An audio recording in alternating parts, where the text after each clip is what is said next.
I ain't playing, got a weird mind. If you work 8 hours, I'ma work 9. If the shit tastes sour, you should taste mine. I'ma stay in power for a long time. Get up, nah, I ain't a quitter. Toss me the ball, I'm a really big hitter. Big picture, I'm a straight killer. Rising the song to the highest bidder. Got juice, got gas. Hello everyone, Uncle Charles Wallingford, back with another video about family and parenthood and staying together and all those things that I try to push. I try to get into the hearts and minds of people. And one of the things that I've seen that's wrong with this world is we have bad TV. We literally have bad TV. When I was young, sadly to say or happy to say, a lot of times TV raised my generation because we had great TV shows and great TV dads. So I'm gonna bring about and show you my examples, my top 10 examples of great dads that happen to be on TV, helped raise me. And I said help raise me. So there is a cutoff. There's a cutoff at 2000. So if you came in here in 2000, I can't use it. For an example, my wife and kids. I like my wife and kids a whole lot, but my wife and kids didn't really help me grow as an adult. I was already an adult by then. And then some people are like before then, like the Brady Bunch, that time frame where you had a great father is just, I think there's a little bit too far back. So we're going to go ahead and get started with number 10 with Tony Maselli, known Tony Danza. So Tony Maselli playing Tony Danza playing Tony Maselli in Who's the Boss? Who's the Boss? A single father with a daughter trying to juggle having a daughter, and being a single parent is rough and hard. This is the only one in here, the only example in here of a great father that is not married. And I wanted to have mostly, or pretty much all, but I couldn't resist having Tony Maselli on here from Who's the Boss. He did a great job. And then on top of that, he still had balance in the household. Now, of course, these are writers, but they wrote this. They wrote the balance in the household because his daughter had a mother figure in the household. And that's why I still would like to put in here as Tony Maselli, played by Tony Danza, in the show Who's the Boss, is number 10. Number 9, Coach. Hayden Fox, played by Craig T. Nelson. Craig T. Nelson has played fathers before. If you like The Incredibles, that's Craig T. Nelson's voice right there. A lot of people haven't seen this show. It's not one of those big shows like Seinfeld or The Office that gets played over and over in syndication. But for me, I always wanted to be a college football player. Didn't get to live up to that, but I watched anything and everything I could watch dealing with college and football together. And he was just a strong man, a strong male. And being that he was in charge, the head coach of a football team, a top level football team, and juggling trying to win and then being a leader, that's what I love so much about that show. He was a leader on that show. All right, Red Foreman, number 8. That 70s show, played by Kirkwood Smith. This, I think, is probably closer to how I run my house. As close as it can get. I can't do exactly like that because it's not the 70s anymore. However, I ran my household with somewhat of a iron fist, and he runs with an iron fist, but he has a soft side to him, a soft spot to him, and you'll see that he is hard on his son, but he understands. This is a real thing. Guys, no one's coming for you. Men, no one's coming for your help, but yourself. Even when men do help other men, they only help men that are worth helping. And he was trying to train his son to be one of those men, either a man who can stand on his own or a man that's worth helping. And I love the way he treated his daughter a little bit differently too.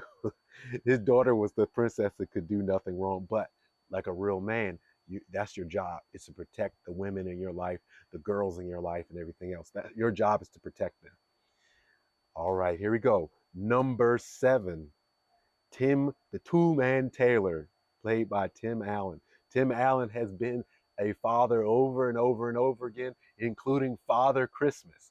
And he exudes that fatherly type of personality.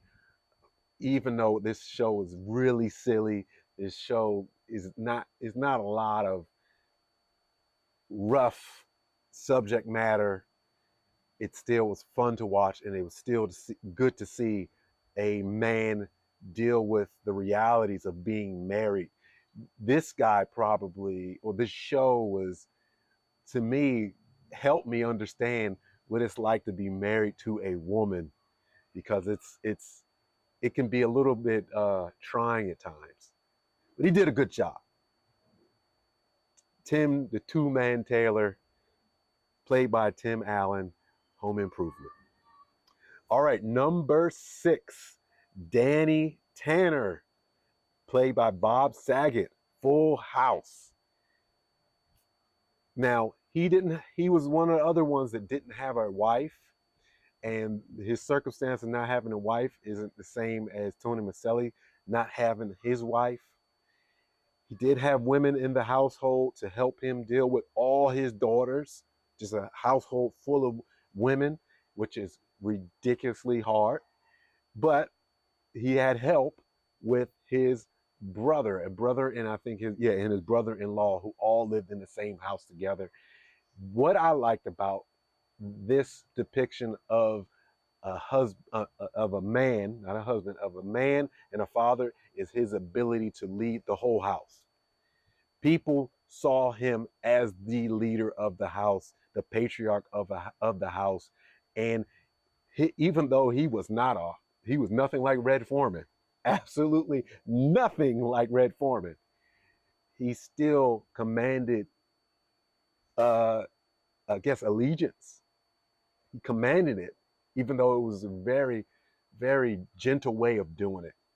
I love watching that show, and it showed you that a different side of what a man can be, still being the protector of the family and the leader of the family. So, Full House, Danny Tanner, played by Bob Saget. All right, we're getting into the top 5 now.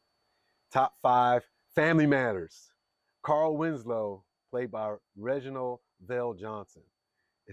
What this is actually this example is what prompted me to do this whole video.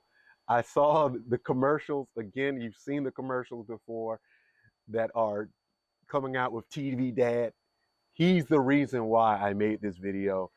Carl Winslow, played by Reginald Vell Johnson, he was a good balance of uh, hard and soft. He managed the household pretty well, and he wasn't the main focus, but of course the main focus got changed because Steve Urkel ended up being the whole show, really, and he was just a supporting actor, but he supported really well. And he was the father, even including to Steve Urkel, who wasn't his actual son. He really did that. He really did that. I liked how he guided his kids and guided Steve Urkel also. All right, number 4, The Cosby Show. Mr. Cliff Huxtable, played by Bill Cosby. Yeah, it's I had to put him on the list. I had to put him on the list of what that show was, what he was. Yes, and I had a hard time wanting to put him on the list. I did. I had a hard time with that, but I couldn't take away from the fact that how he was written as a strong man, a strong father, and a leader of the household. I like the show, enjoy the show. A lot of people back when I was young, we would gather around the TV. It wouldn't just be your family. I've been in a house where just big groups of people would hang around, gather to watch the Cosby Show on one TV, and the TVs weren't as big as they used to be. I mean, they're not as big as they are now. And people would hang around, gather around one TV. Average, was it 36, 32 inches? That's unheard of right now. Yeah, we would gather around TV to watch Cosby Show. So I had to put it on a list. I just had to figure out where I could put it. All right, we're getting into the top three. Top three, we have Dan Connor, played by John Goodman. John Goodman's been a TV dad 3 different times, if I'm not mistaken. At least 3 different times. At least 3 different times he's been a TV dad. It's a reason. It's a reason. He just exudes that strength that should be if you're going to be the patriarch of the family. That strength that guides the family the right way. And the best examples of that to me was when he's playing Dan Connor in Roseanne. And then especially, unlike the Cosby Show, real show, real struggles, hard life. Things did not go right in his household on a regular basis, and they were real examples of things not going right on a regular basis. This taught me as a man, one of the many things that taught me in life. These shows taught me life is going to suck. Life is not fair. Don't give up. Hold on to what you know is right. Hold on to your wife. Hold on to your kids. Don't give up. I love that show for many reasons, but great, absolute great TV dad. All right. Second place, silver. Uncle Phil. Fresh Prince of Bel Air, played by James Avery. Extra large stature, extra large person. He put that out there. And what I liked about it, it was almost like the Cosby Show for how much he achieved in life. And of course, what I talked about earlier with Carl Winslow, unlike Carl Winslow, Uncle Phil brought in Fresh Prince into his house. Brought him into his house. He brought another child into his house and took care of him. He really, really, really took care of him. He was the true guy that you would want. He took on all responsibility of being a father to somebody who's not their kid. And you have to love that. You have to love that. He did everything he could. They wrote this. They wrote this so well, and it bothers me so much that no one was able to come anywhere close to what we have today in TV shows. There's a lot of reasons why, the internet caused these problems along subsequently with show platforms like Netflix and platforms like Hulu and platforms like Disney and so on and so on and so on, where it's the talent is so diluted that unfortunately we can't have shows like this with strong men like this, it seems like, anymore. All right, guys. All right. Let's go to number one. Married with Children. Al Bundy, played by Ed O'Neill, again, a repeat TV dad. Now, this show is supposed to be a comedy. This show is supposed to be silly and fun. Shows that aren't anymore. There's not many silly and fun shows that at the same time aren't pure filth. Something that you can sort of watch. You're not watching with your very young child, but you can watch with your sort of young child, a 10 or 11, 13-year-old, something like that. Yeah, go ahead. You can watch that with your son, with your daughter, whatever. But it exemplifies almost all the other shows, together. And now, Al Bundy really didn't help anybody outside of his household, but he did serve himself as a leader inside his household. Some people will argue with me that he didn't. This is what I would say to you. This is a good example of reality.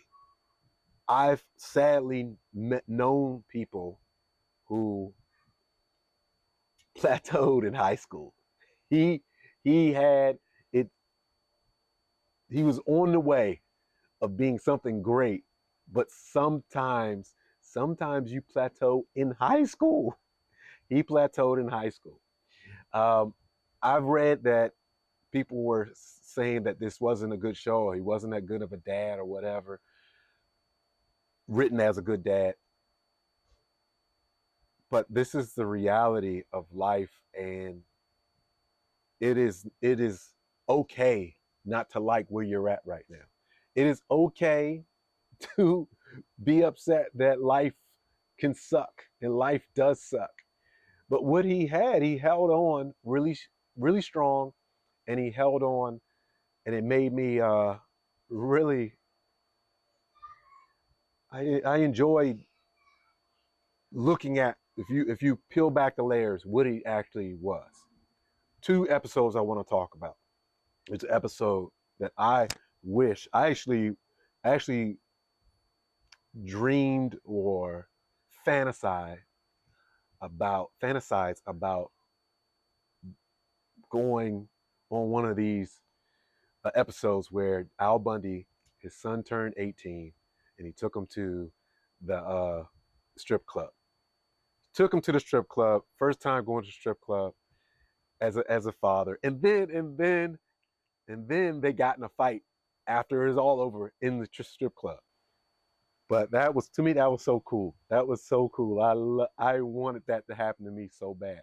Second episode, it was the time where Indecent Proposal came out, and somehow they wrote it to where Al Bundy had an indecent proposal on him, where a woman at the time, one of the hottest women on TV, not so much now, of course, but Vanna White was playing a character that wanted to offer the family, I think, like $1 million or something like that, for Al Bundy to sleep with Vanna White. Now, if you go back or you watch, some people will argue like he didn't like his wife, he didn't like his family and everything else. I don't know if he may not have liked them, but he loved them. At the end of the episode, he could not do it. He could not, even with it being sanctioned by his wife, he couldn't do it. And I know that's a little bit romantic, or it's, whatever, but I love how it wouldn't happen. He wouldn't do it. And I think that's pretty damn awesome. All right, guys, that is the list. My top 10 fathers of sitcoms from the 80s and 90s. I hope you enjoyed this. I hope you take a little bit from it. You tell me your favorite TV dads. It doesn't have to be from the 80s and 90s. Maybe something of the more current times. I want to know. I want to hear it. Thanks for watching. I'm Uncle Charles Wallingford. I'm here to help.